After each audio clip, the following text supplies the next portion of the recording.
Ladies and gentlemen, welcome to the Kakasungura YouTube channel.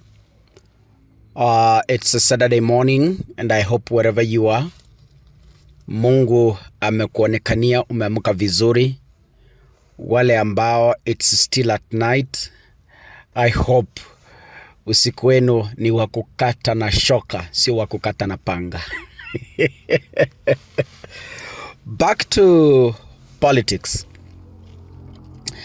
I have been thinking since last night, and I've asked myself several questions on the future of young people in the Republic of Kenya. The generation that is existing now, the digital generation, the Gen Z generation, is an innovative generation. When I say innovative, it is crystal clear and it's evident. Go to social media and see the kind of things this generation is doing. I want to give you examples. During the Gen Z protests, when police blocked all roads leading to the CBD, even after blocking them, the Gen Zs could still access the CBD. How are they doing this? Innovation. They were using talkbacks, radio calls, to communicate and to alert others on where they are spread in certain locations, and they are coordinating using radio calls and with a live TikTok video. This is an innovative generation. Look at what they are doing on TikTok, Facebook, YouTube. One of the persons, a young person, hacked parliament system and employed himself as a member of parliament. I think you know this story. Now, with all these brains, I am trying to compare the sustainability, or maybe if there is a possible support from government to mold these brains into a productive society. Nanielewa? This analysis might be complicated to those people wenye wamezoea hizi siasa za Ruto, Gashawa na nini, but let us focus for once and begin to ask ourselves, do we have a government that is able to support innovation? We have young people who can design JKI to fit the digital dispensation that Ruto is demanding. We have young people. If given space, time and money, they can sit and comfortably design a decent international airport. I know you are listening to me. We have competent designers. But the question is, do they have space to explore their skills? In this UDA government, do they have? Does government recognize such talents? We are busy sending our learned friends. We are busy sending our learned young people to Qatar to go and do manual jobs, instead of giving them space in this country to showcase. Ladies and gentlemen, I have a friend in Kisii. In the CBC season, I have a friend and a churchmate.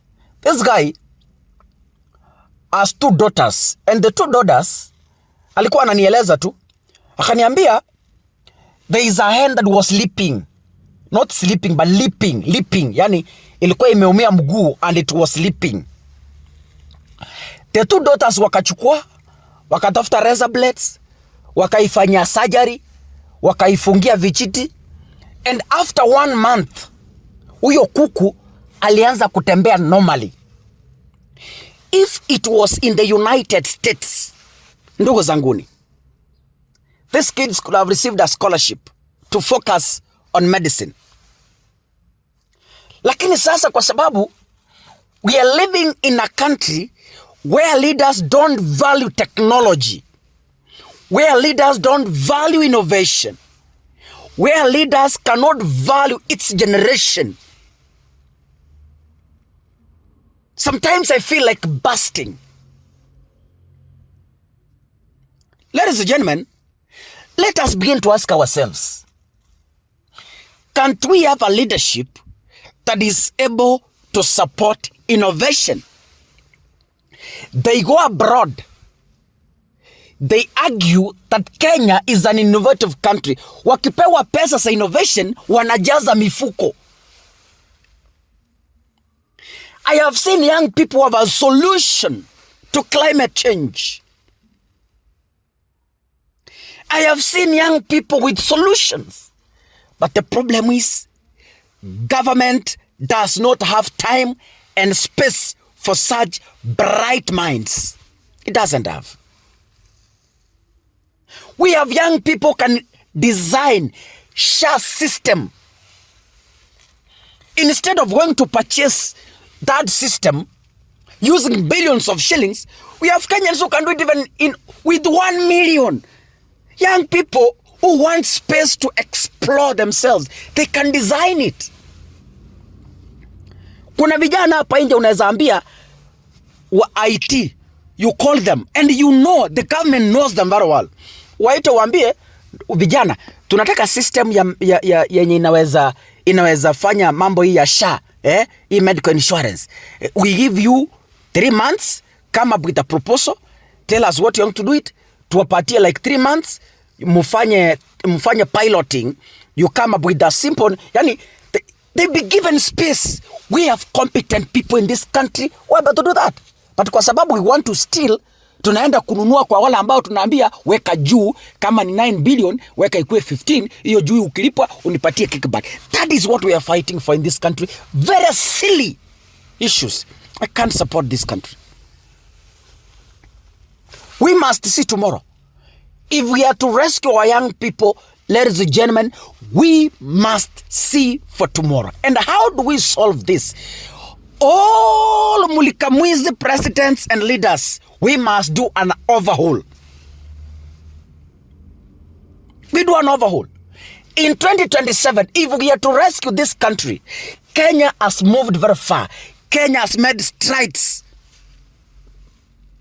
We only need a president who understands how digital dispensation works. That's the way we can rescue this country. But tukikaa hivi ndugu zanguni, tutaumia. We have young people who are in manufacturing. They can make machines. But do they have space? Do they have the market? Do they have the platform? Do they have resources? Is the government supporting them? No. We must begin to ask tough questions. We must begin to think very hard for us to make a bright Kenya. Look at countries like Japan. Unaangalia kitu made in Japan. Hata kisu made in Japan. Yet kisu ni kitu unaweza tengeneza hapa jua kali. But hao watu wa jua kali, do they have the market and the space to do so? They don't. Ladies and gentlemen, maybe I'm overthinking. God bless you. See you in the next video. Asanteni sana.